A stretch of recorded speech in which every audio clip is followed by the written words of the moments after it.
మీ favourite serials ఇప్పుడు టీవీకి ముందే సన్ నెక్స్ట్ యాప్ లో మస్తుగా అందరికి ముందే చూడండి. ఇప్పుడు సన్ నెక్స్ట్ యాప్ ని డౌన్లోడ్ చేసి సబ్స్క్రైబ్ అవ్వండి.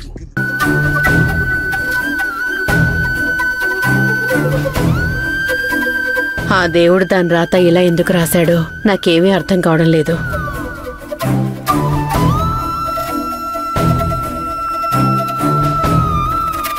పెళ్లి సంబంధం ఖాయమైనట్టే ఖాయం అవుతోంది, మళ్ళీ చెడిపోతోంది. ఇది దేవుడు రాసిన రాత కాదే, నీ చిన్న కోడలు రాసిన రాత.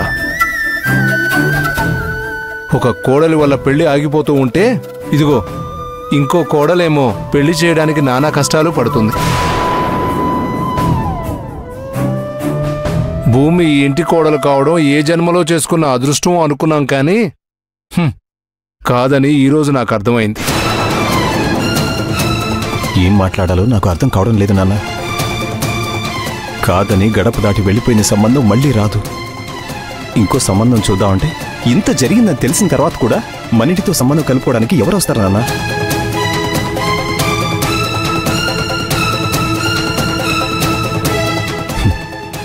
శౌర్య జాతకం ఎలా రాస్తుంటే అలా జరుగుతుంది. అలా అనుకు బావా, శౌర్య అదృష్టవంతురాలు కాబట్టి అమెరికా సంబంధం వెతుక్కుంటూ వచ్చింది. మధ్యలో ఏదో జరిగినంత మాత్రాన తన జాతకం బాలేదని ఎందుకు అనుకోవాలి? ఖచ్చితంగా ఈ సంబంధం తిరిగి వస్తుంది. కావాలంటే నేను వెళ్లి సుజాత పిన్నితో మాట్లాడతాను. వద్దని వెళ్ళిపోయిన వాళ్లతో నువ్వు వెళ్ళి ఏం మాట్లాడతావు లైక్యా? నువ్వు వెళ్ళి మాట్లాడగానే ఈసారి ఒప్పేసుకుంటుంది అనుకుంటున్నావా? మన ప్రయత్నం అయితే మనము చేయాలి కదా బావా. వాళ్ళు ఒప్పుకోరేమో అని మనం అనుకోవటం కాదు, ఒప్పించటానికి నా ప్రయత్నం నేను చేస్తాను. మీరందరూ ఇలా బాధపడుతుంటే చూస్తూ ఊరుకోవటం నా వల్ల కావడం లేదు బావా.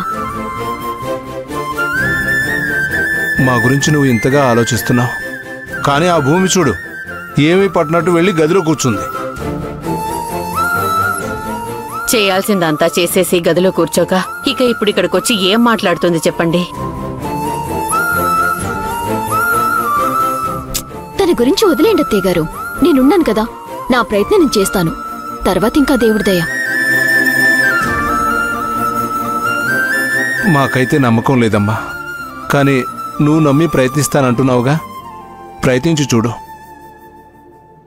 మా మొహం కాకపోతే నీ మొహం చూసైనా సుజాత ఈ పెళ్లికి ఒప్పుకుంటుందేమో.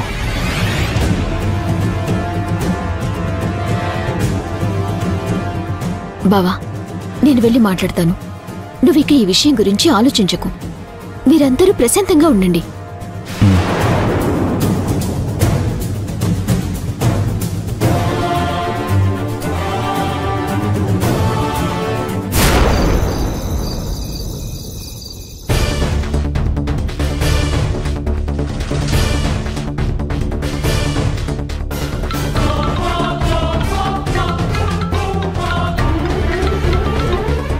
చెప్పలేక్యా? మొత్తానికి నేను చెప్పింది చెప్పినట్టుగా మీరు కరెక్ట్ గా చెప్పారు. ఈ దెబ్బతో భూమి కామైపోతుంది.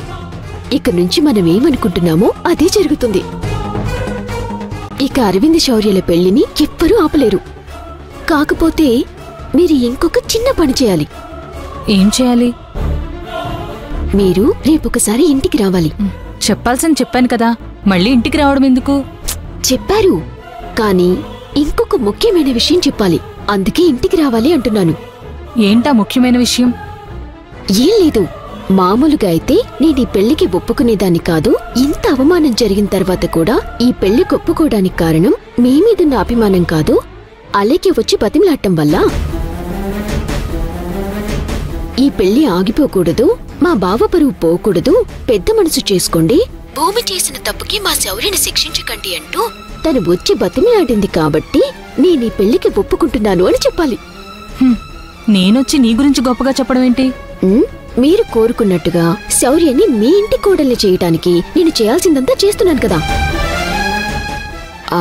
అలాంటప్పుడు నాకు ఉపయోగపడేలా మీరు కొంత చేయాలి కదా. డబ్బుల విషయం అంటే మళ్ళీ చూద్దాం అంటున్నారు, కనీసం ఇలాంటి చిన్న చిన్న సహాయాలు కూడా చేయకపోతే ఎలా? సరే, నేను రేపు వస్తాను. రావటం మాత్రమే కాదు, నా గురించి నేను చెప్పిన దానికంటే ఇంకొక 4 మాటలు కలిపి చెప్పాలి. మీరెలాగో చెప్తారులేండి. ఎందుకంటే శౌర్య మీ ఇంటి కోడలు కావటం మీకు చాలా ముఖ్యం కదా. అవును, శౌర్య నా ఇంటి కోడలు కావాలి. తనకు పెళ్ళంటూ జరిగితే నా కొడుకుతోనే జరగాలి. జరిపించే బాధ్యత నేను తీసుకున్నాను కదా. మీరేం కంగారు పడకండి. జస్ట్ నేను చెప్పింది చేయండి చాలు. పెళ్ళి అదే జరిగిపోతుంది. అలాగే, రేపొచ్చి మాట్లాడతాను. సరే.